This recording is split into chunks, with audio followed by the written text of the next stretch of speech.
Oke, selamat pagi buat kita semua. Kali ini Miss akan berikan keterangan dari catatan kamu yang kemarin-kemarin ya. Nah, kita mulai dari sini dulu, limit pada baris bilangan. Nah, di sini kan ada beberapa kesimpulan nih. Nah, intinya kalau ada soal seperti ini, kamu harus mengubahnya menjadi bentuknya seperti ini. Atau seperti ini, atau seperti ini, atau seperti ini, supaya dapat hasilnya. Oke, nah contohnya seperti ini. Hitunglah limit X menuju tak hingga X per X tambah 1 dipangkat X tambah 1 kan. Oke, nah tiba-tiba di sini ada 1. Miss, kenapa tiba-tiba sini ada 1? Ininya berubah gitu. Nah, kalau 1 ini, nah kalau dia pecahan kan dia harus bisa kita kurangkan dengan si ini ya, sekawannya, otomatis dia itu harus sama penyebutnya. Oke, nah kalau sama penyebutnya berarti 1 ini kan sama dengan X tambah 1 per X tambah 1, supaya penyebutnya sama, karena X tambah 1 dibagi X tambah 1 itu sama dengan 1. Nah, kalau kamu buat dia di sini X tambah 1 kurang X tambah 1, nah kalau kamu kurangkan, hasilnya akan jadi ini. Jadi kalaupun dia diubah seperti ini, tetap sama hasilnya seperti ini, jadi jangan bingung. Oke, nah kalau sudah kamu ubah, nah sudah diubah ini. Nah, di sini kan ini sama aja nih, min X tambah 1 dikali minus 1, karena dia min kali min positif, lalu kan min kali positif ini min kali min positif, jadi positif ini ya. Jadi sama aja, jadi ini kayak memanipulasi aja supaya dia bentuknya ada yang mirip seperti ini. Oke, karena kan coba dilihat di sini kan 1 tambah 1 per n, ini kan pangkat n nya kan biasa aja nih ya enggak, iya kan. Nah, kalau di sini 1 dikurang 1 per n pangkat n. Nah, di sini dia jadi pangkat minus 1. Ini di pangkat minus 1 kan dia. Maka hasilnya ini.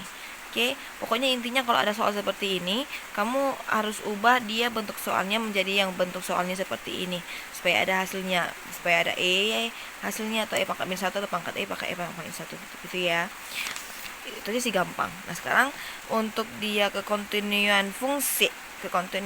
Nah, di sini ada dua, kan kemarin kamu sudah catat nih, ada dua yaitu continue dan discontinue. Nah, kalau continue itu dia punya hasil, kalau discontinue itu dia tidak punya hasil. Nah, kalau dia continue ada beberapa syarat. Nah, dikatakan suatu fungsi sama dengan f(x) dikatakan continue di x sama dengan c jika memenuhi 3 syarat berikut. Nah, fc terdefinisi, limit x menuju c-nya ada, limit fx x menuju c-nya akan sama dengan fc. Intinya ininya terdefinisi, ininya ada hasilnya, lalu ini dengan ini sama. Oke, nah kita masuk ke contoh. Atas sini, buktikan bahwa fungsi fx, x tambah 1, x lebih kecil dari 2, dan x kuadrat kurang 1, x lebih besar sama dengan 2, continue di x sama dengan 2. Nah, cara mengerjakannya kan udah kemarin di sini nih. Nah, ambil c-nya sama dengan 2. Nah, c-nya sama dengan 2. Kenapa c-nya sama dengan 2, Miss? Karena sini yang dibahas itu 2. Ini x yang lebih kecil dari 2 dan x-nya lebih sama dengan 2. Berarti kita ambil dia x-nya sama dengan 2, continue di x sama dengan 2. Lalu fc-nya 2, ya udah ganti aja fc-nya itu yang pertama yang ini kamu ganti.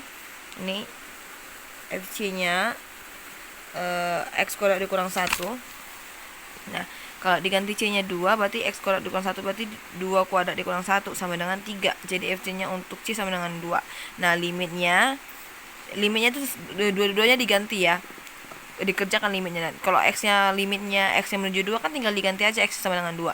Berarti limit untuk x sama dengan x tambah 1 itu adalah 3. Lalu fx-nya limitnya untuk x kuadrat kurang 1 itu sama dengan 3. Berarti ini dia kalau dia fc-nya ada, lalu fx dengan fc-nya sama, berarti dia sudah pasti continue di x sama dengan 2. Jadi kalau ininya ada dan ininya sama, dia akan continue di x sama dengan 2. Nah, kita masuk contoh yang kedua. Nih, selidiki apakah fungsi berikut continue atau discontinue katanya nih ya. Ada ini soalnya, ada yang ini soalnya. Oke. Nah, berarti terlihat untuk yang A, terlihat pada gambar bahwa grafik fungsi f terputus pada x sama dengan 2. Oke. Ini x sama dengan 2 terputus di sini ya. Ini gitu. Lalu f2 sama dengan 5. Dari mana kita taruh f2 sama dengan 5 ya? Ini. Kalau f-nya 2 berarti sama dengan 5. Lalu kita kerjakan limitnya. Limit fx sama dengan limit 2x tambah 3 sama dengan 2 kali 2 tambah 3 sama dengan 7 nih. Miss, kenapa sini 2x tambah 3? Di sini pada soalnya kayak gini. Soalnya ada x kurang 2. Ya udah, ini kan x kurang 2 ini kan dikali Karena dikali dia bisa kita matikan, dibagi habis, berarti sisanya tinggal 2x tambah 3. Berarti kalau 2x tambah 3 tinggal ganti aja, x sama dengan 2, berarti 2 kali 2 4, 4 tambah 3 itu 7. Lalu sudah otomatis, walaupun di sini fc-nya ada, hasilnya, dan fx limitnya ada, tapi fx dengan fc-nya tidak sama, berarti dia tidak continue, atau dengan kata lain discontinue. Oke. Nah, untuk soal yang kedua ini juga sama ya, 2x tambah 3 x kurang 2 per x kurang 2. Nah, karena dia x ini dikali, yang di atasnya dikali, ini kita matikan karena dia bentuk perkalian. Kita bisa matikan. Oke, berarti sini soalnya dengan kata soalnya 2x tambah 3 x tidak sama dengan 2, lalu x sama dengan 2. Nah, berarti f2-nya atau fc-nya udah pasti 7. Lalu limit x menuju 2-nya ya tinggal ganti aja 2. Berarti 2 kali 2 tambah 3 7. Nah, berarti fc-nya ada, fx-nya ada, lalu fx dengan fc-nya itu sama. Berarti dia continue di x sama dengan 2. Seperti itu sih seterusnya. Jadi kamu jangan bingung ya. Jadi dipahami dan dipelajari contoh-contohnya. Selamat pagi.